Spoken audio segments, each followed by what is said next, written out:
मराठी प्रीतीमध्ये खूप खूप मनापासून स्वागत करते।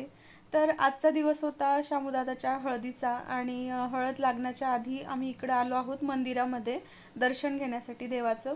आणि इकडे तुम्ही बघताय की आम्ही देवपूजा वगैरे करतोय सर्वजण। ही माझी ताई आहे मोठी आणि सोबत आला होता मामांचा मुलगा कमलेश।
आमच्या दोघं बहिणींची तयारी वगैरे झालेलं होतं आणि आता भावाचीच फक्त थोडीशी तयारी करायची बाकी होती। आणि इथून 3 किलोमीटरवर कासोदा आहे, तिथं जिथं आम्ही राहतो तिथं दादाची हळद आहे आणि हे नानखुर्दा येथील मंदिर आहे।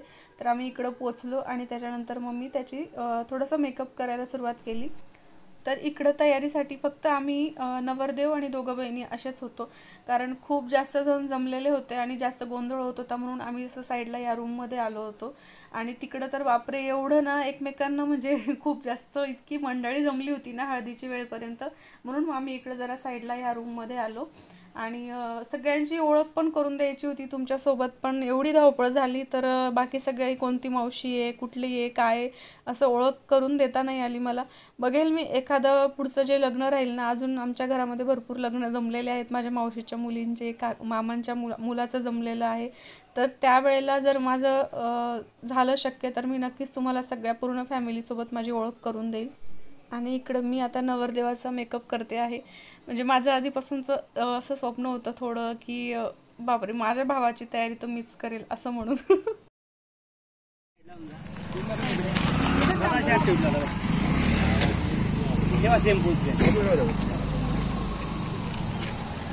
बघा इकडे स्माइल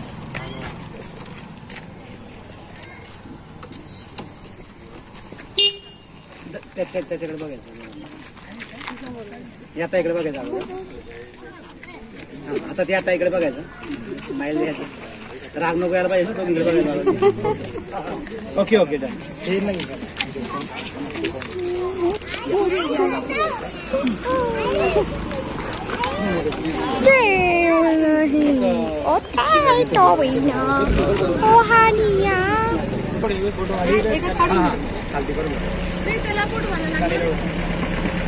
इथं बघा समोर स्माइल द्यायची आहे।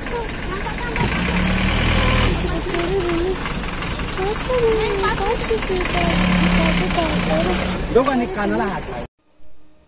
आता तुम्हाला बघताना वाटत असेल की सगळं एकदम छान आहे, आनंदी आहेत, सगळं खूप छान चाललंय, सगळं तसंच होतं। पण सगळ्यांच्या मनामध्ये एक खंत होती की माझा लहान भाऊ या लग्नाला येऊ नाही शकला।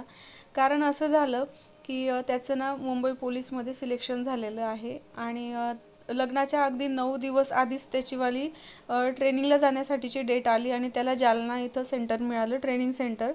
आणि असं वाटत होतं की लग्नाच्या दिवशी तरी कमीत कमी त्याला सुट्टी मिळेल आणि तो लग्नाचा आनंद त्याला पण घेता येईल आणि आम्हाला पण सगळ्यांना छान वाटेल तो पण जर आला तर। पण त्याला सुट्टीच मिळाली नाही, कारण आम्ही ना खूप जणांना जेवढे ओळखीचे आमच्या कॉन्टॅक्टमधले होते की थोडे मोठ्या जागेवर वगैरे आहेत त्यांना सगळ्यांना आम्ही फोन करून म्हणजे असं त्याची परमिशन घेण्यासाठी त्याच्यावरच्या साहेबांना आम्ही फोन लावले, पण त्यांनी ना सुट्टीच नाही दिली। तर असं नको होतं करायला, त्यांनी 1 दिवसासाठी तरी सुट्टी द्यायची होती, कारण त्याच्या सख्ख्या भावाचं लग्न होतं।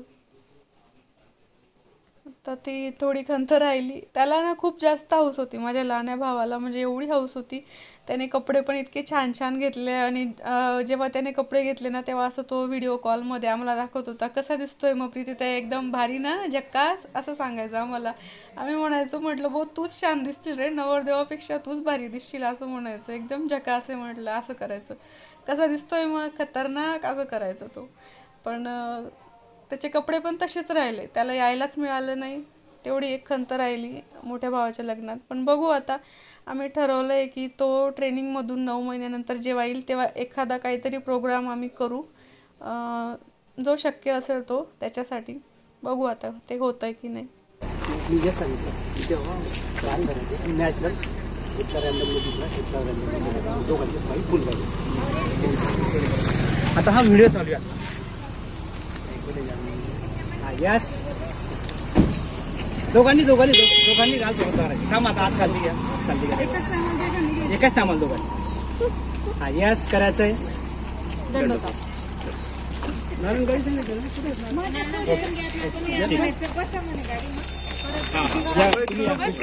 चला चलो चिल्ले